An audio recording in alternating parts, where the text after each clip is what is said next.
Welcome to Kenton Teaches. Enjoy the video. In this video, I will explain how to play Mandala Stones. First, let's set up the game. Place the main board in the center of your playing area.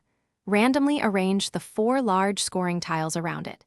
Each player selects a color, taking their 8 artist pawns and 1 scoring marker. Distribute the 84 small colored stones randomly onto the board's spaces. The objective is to collect and score these beautiful stones strategically, aiming to earn the most points by the game's end. The core of Mandala Stones involves collecting these vibrant stones. On your turn, you will move one of your 8 artist pawns to an empty space on the board.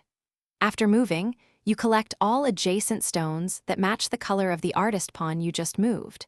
Place these collected stones onto your personal player board, stacking them neatly by color. Remember, there are 4 distinct artist colors, each offering unique scoring opportunities later in the game. Beyond collecting, scoring your stones is crucial for victory. On your turn, instead of moving an artist, you can choose to score. To do this, select 1 or 2 stacks of stones from your personal player board. You then move these stones to an available scoring tile on the main board that matches their color. Points are awarded immediately based on the specific conditions of that scoring tile, so choose wisely to maximize your score.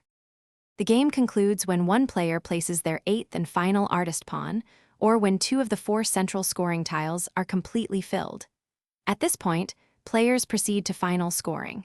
You will earn points for each of your artist pawns still on the main board. Additionally, points are awarded for the tallest stack of each color remaining on your personal player board. The player with the highest total score after all calculations is declared the winner. Thanks for watching. Please subscribe if this video was helpful.